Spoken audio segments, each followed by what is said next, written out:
Hi, welcome back to my channel, or welcome to my channel if you're new here. My name is Andrea and I like to make videos about travel or just kind of random adventures, and I decided, since I just went to Iceland about I think 2 or 3 weeks ago, I'm gonna make a video about things to know before you go to Iceland. This is kind of just all the things that I can think of that I think someone going to Iceland for the first time might want to know. And this was my first time in Iceland, so I'm obviously not like an expert. I have had a layover there previously, but I didn't even leave the airport, so yeah, this is really just my first time in Iceland. I'm wearing a sweater because the air conditioning is on and it's really cold in here, but it is also like 80 degrees outside, so yeah, in case you're like, why is she wearing a sweater, that's why. If you like this video, please subscribe. I'm really trying to reach 1,000 subscribers. And check out my Iceland video, which I will link below and also I think above. But since I did go in June, you can't see the northern lights because the sun never sets, so it doesn't get dark enough to actually be able to see the northern lights in any of the summer months in Iceland. So if you're hoping to go in the summer and then you don't really think about the fact that you can't see the northern lights, definitely keep that in mind, but you will be able to see the midnight sun, which is also really cool. That was something that I had on my bucket list in addition to seeing the northern lights, which I have seen the northern lights recently, so it wasn't that big of a deal that I couldn't see them now. I do plan to go back to Iceland someday and also see the northern lights there. So yeah, just keep that in mind if you're planning your trip and you really want to see the northern lights. You might not be able to depending on what time you go. And I feel like everyone's always talking about how expensive Iceland is, and it is very expensive, but keep in mind that not everything is more expensive. So like food is expensive and gas is expensive. Rental cars were pretty expensive, but not, I feel like not insane compared to like the difference that you spend on food. And then flights were pretty affordable, and then hotels were kind of just like regular price. So it's not like every aspect of the trip is going to be like crazy expensive. We did spend more for the rental car than I would spend going to a lot of places in the US, but I was recently thinking about going to like the Pacific Northwest during the same time period. I was like planning that trip before I planned Iceland, and it was actually more expensive to rent a car in Seattle than it was in Reykjavik. So, and that was with full coverage and roadside assistance in Reykjavik, so it's not like that expensive. I think it was also around the same price if we were to stay in Boston and do like a trip in the northern east coast of the United States. I'm guessing some other places like LA would be really expensive, and of course Hawaii is also very expensive, but yeah, it's not as expensive as a lot of people make it out to be, or that you might think like, oh, I can't afford to go to Iceland because everything is so expensive there. In terms of like getting cash out, we definitely didn't need to get cash, but we did get a little bit just because I like to see what like foreign currency looks like in a country that I'm visiting. I actually collect foreign coins. I don't know why, I just do. So I wanted to see what they looked like.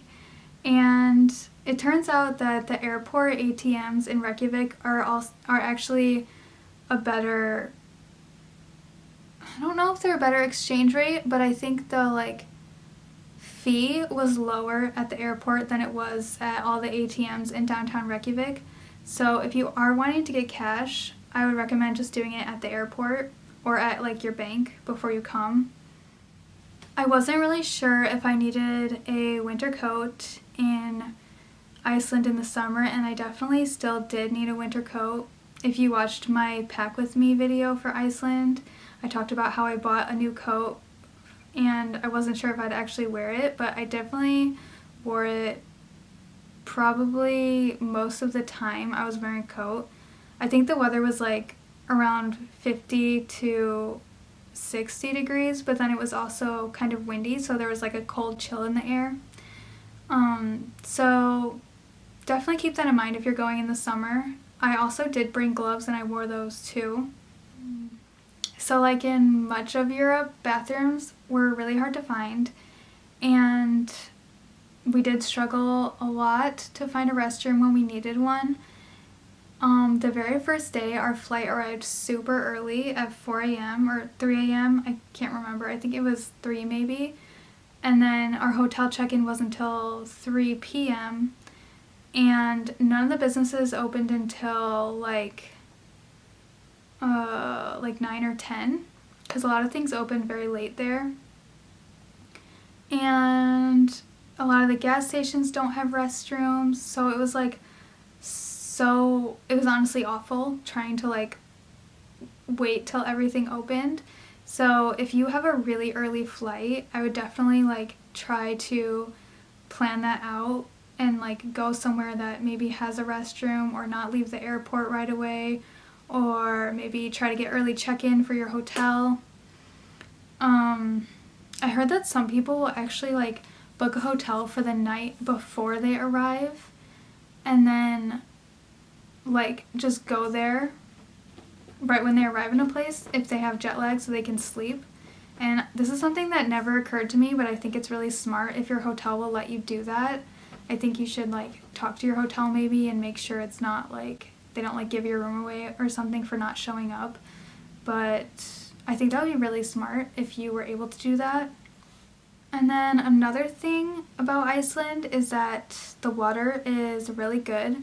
It's known for being super clean and like very tasty, which it definitely was. And if you haven't been to Iceland before,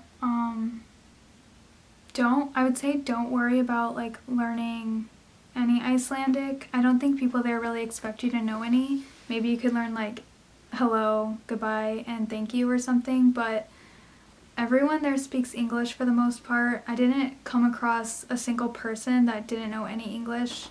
We definitely... Stella, stop doing that. We didn't struggle to communicate with anyone.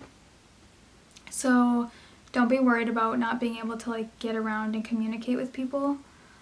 I can't say for sure that like everyone speaks English, but if English is your native language and you're wanting people to be able to communicate with you, then like I wouldn't worry about it. Okay, now I'm going to talk about rental cars. Because we did rent a car, you can, like I said, you can rent like a camper van, you can rent a car, or you can kind of like book tours and stay in Reykjavik. I would probably only do that if I was too young to rent a car, or if I was only going to be there for like a couple of days and I didn't want to bother renting a car. But yeah, we rented a car from Blue Car Rental, which I thought was pretty good. It was definitely on the more expensive side, but I heard from Reddit that it was like a really good rental car company. And we did get full coverage just because I didn't want to deal with having any issues. There's a lot of like crazy weather in Iceland and a lot of tourists that aren't used to driving there, so if something happens, it doesn't necessarily mean it's you who's causing it to happen, but someone else might hit you, or someone else might open their door and then the wind takes it in, like dents your car. And there's of course like gravel and sand that blows, and then there's a lot of trucks and a lot of dirt gravel roads, and it's actually super common to have your windshield broken, which we didn't have that issue luckily, but we did have our hubcap like from our tire like just like explode and go flying off for literally no reason. I think it might have already been broken or something, but I'm glad that I got full coverage because we didn't have to worry about paying for that. I heard it's really expensive to fix cars in Iceland, so I don't know how much it even would have been if we would have had to like pay out of pocket. And I did have coverage with my credit card, but I don't know, I've never used it before, and I think you have to completely deny any coverage if you want to use your credit card coverage, and I just was afraid to do that. So we did get full coverage, and we also paid for roadside assistance because if we got a flat tire, I didn't want to have to deal with changing the tire. And unlike in the US, you do have to pay for that separately. I think most rental car companies in the US, that's just kind of like included. Like if you get a flat tire, they'll just like come out and change your tire for you. But not in Iceland, so keep that in mind. At least not with the company that we rented through. I did use Guide to Iceland, which is kind of like a third-party website where you can compare prices to a bunch of different stuff. And I don't know, we didn't have any issues with them, so it was really helpful. And I think we did get like a bit of a discount going through them. And then in terms of driving, something to keep in mind is in Iceland is that there are a lot of traffic cameras. I didn't actually see any, but I think they were there. There's supposed to be like a sign, I think, before one comes. I like reviewed road signs, Icelandic road signs, before going there just to make sure like I knew what all of them meant, and they're all pretty straightforward, so you should be fine. But there's also a ton of roundabouts, and if you live in a place that doesn't have a lot of roundabouts, I would definitely like at least make sure you know like how they work, because they're unavoidable. They're literally everywhere. And I know it sounds like stupid that I'm suggesting that, but I know that in the US there are a lot of people that either hate roundabouts or they just don't know how to use them. So yeah, just keep that in mind. And also roads can be kind of narrow in some places, and there can be like sheep crossing the road, so be very cautious of that. Okay, so just in general, weather can change really quickly in Iceland, so be prepared for like anything, especially if you're going in like winter or spring or fall. I can't even imagine what the weather would be like in those seasons, because even in summer it was super windy like at least 2 of the days. I would just say at any given time, make sure you have like your coat and your gloves and your hat, maybe even a t-shirt, sunglasses, sunscreen, waterproof clothing or a rain jacket, and snacks, water, just like anything that you think that you'll need. And then I think the last thing I want to talk about is just how in general Iceland is very like environmentally friendly, and I think they take that very seriously, so be respectful of that. Don't like litter, don't, I don't know, do anything obnoxious, I guess. I think it's pretty self-explanatory, but just be respectful of locals and also the environment. Don't go off the trail, don't stop in the middle of the road. I don't know, recycle. They definitely recycle. Our hotel had recycling in the room. So I think that's all I can think of. If you can think of anything else, if you've been to Iceland before, comment it down below for other people to read. And thank you for watching this video. Don't forget to subscribe to my channel if you like this video. My next video is going to be camping in Michigan, because I did just get back from a camping trip in Michigan. So yeah, I'll see you in my next video.